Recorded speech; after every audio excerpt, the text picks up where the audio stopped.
مسئلہ یہ ہے کہ صف میں کندھے سے کندھا مس یعنی ملا ہوا ہونا واجب، سنت یا مستحب کیا ہے؟ بسم اللہ الرحمن الرحیم۔ الجواب بعون الملک الوہاب۔ صفوں میں کندھے سے کندھا ملا کر رکھنا یعنی آپس میں ایسے مل کر کھڑا ہونا واجب ہے کہ درمیان میں بالکل بھی فاصلہ نہ ہو، کیونکہ شریعت مطہرہ میں نماز کی صفوں کے حوالے سے تین چیزوں کی بہت زیادہ تاکید ہے۔ نمبر 1 تسویہ، یعنی نماز کی صفیں بالکل سیدھی ہوں، اس طرح کے مقتدی آگے پیچھے نہ ہوں، سب کی گردنیں، شانے یعنی کندھے اور ٹخنے ایک سیدھ میں۔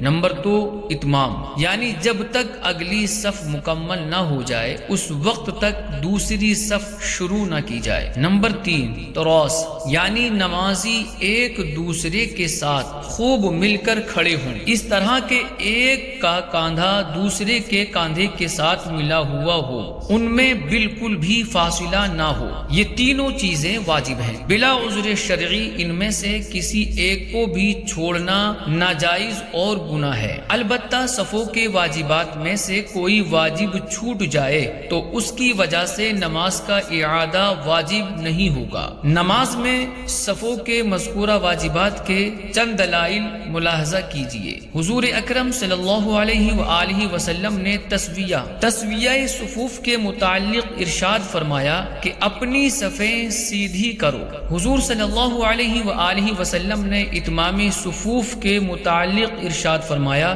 کہ آگے والی صف کو مکمل کرو، پھر اس کے بعد والی کو، پس جو کمی ہو وہ آخری صف میں ہو۔ ایک اور حدیث میں تراس یعنی خوب مل کر کھڑا ہونے کا حکم دیتے ہوئے نبی پاک صلی اللہ علیہ وآلہ وسلم نے ارشاد فرمایا کہ تم میرے پیچھے اس طرح صف کیوں نہیں بناتے جس طرح فرشتے اپنے رب کے حضور صف بناتے ہیں؟ صحابہ اکرام علیہم الرضوان نے عرض کیا، فرشتے اپنے رب کے حضور کیسے صف بناتے ہیں؟ تو ارشاد فرمایا کہ وہ اگلی صفوں کو مکمل کرتے ہیں اور صف میں خوب مل کر کھڑے ہوتے ہیں۔ امام اہل سنت الشاہ امام احمد رضا خان رحمۃ اللہ تعالی علیہ صف کے واجبات کو بیان کرتے ہوئے ارشاد فرماتے ہیں کہ دربارہ صفوف شرعاً تین باتیں بتاکید عقید معمور بھی ہیں، اور تینوں آج کل معاذ اللہ کل متروک ہو رہی ہیں۔ یہی باعث ہے کہ مسلمانوں میں نا اتفاقی پھیلی ہوئی ہے۔ اول تسویہ، کہ صف برابر ہو، خم نہ ہو، کج نہ ہو، مقتدی آگے پیچھے نہ ہوں، سب کی گردنیں، شانے، ٹخنے آپس میں محاذی ایک خط مستقیم پر واقع ہوں، جو اس خط پر کے ہمارے سینوں سے نکل کر قبلہ معظمہ پر گزرا ہے عمود ہو۔ دوم اتمام، کہ جب تک ایک صف پوری نہ ہو دوسری نہ کریں۔ اس کا شرع مطہرہ کو وہ اہتمام ہے کہ اگر کوئی صف ناقص چھوڑے، مثلا ایک آدمی کی جگہ اس میں کہیں باقی تھی، اسے بغیر پورا کیے پیچھے اور صفیں باندھ لی، بعد کو ایک شخص آیا، اس نے اگلی صف میں نقصان پایا، تو اسے حکم ہے کہ ان صفوں کو چیرتا ہوا جا کر وہاں کھڑا ہو اور اس نقصان کو پورا کرے کہ انہوں نے مخالفت حکم شرع کر کے خود اپنی حرمت ساقط کی۔ جو اس طرح صف پوری کرے گا اللہ تعالی اس کے لیے مغفرت فرمائے گا۔ سوم تراس،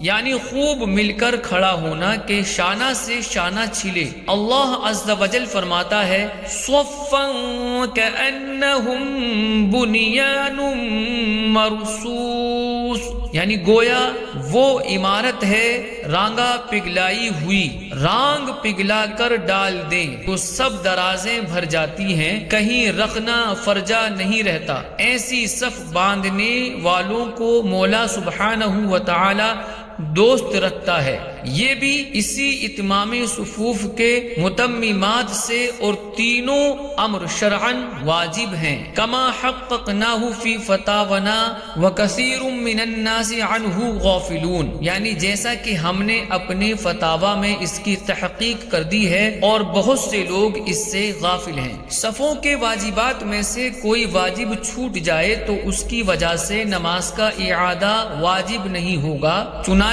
جب حضرت سیدنا انس بن مالک رضی اللہ تعالی عنہ مدینہ طیبہ تشریف لائے تو ان سے پوچھا گیا کہ آپ نے ہمارے اندر حضور صلی اللہ علیہ وآلہ وسلم کے زمانے کے خلاف کون سی بات دیکھی ہے؟ تو آپ رضی اللہ تعالی عنہ نے ارشاد فرمایا کہ میں نے ایسی کوئی چیز نہیں دیکھی سوائے اس بات کے کہ تم صفوں کو سیدھا نہیں کرتے۔ اس حدیث مبارک کے تحت علامہ بدر الدین عینی الحنفی علیہ الرحمہ ارشاد فرماتے ہیں اور صف سیدھی رکھنے کے وجوب والے قول کے مطابق بھی اس کا ترک نماز میں نقصان پیدا نہیں کرے گا چونکہ یہ نماز کی حقیقت سے خارج ہے۔ کیا دیکھتے نہیں کہ حضرت سیدنا انس رضی اللہ تعالی عنہ نے ان کے اس فعل کو ناپسند کرنے کے باوجود انہیں نماز کے اعادے کا حکم نہیں دیا۔ واللہ اعلم تبارک و تعالی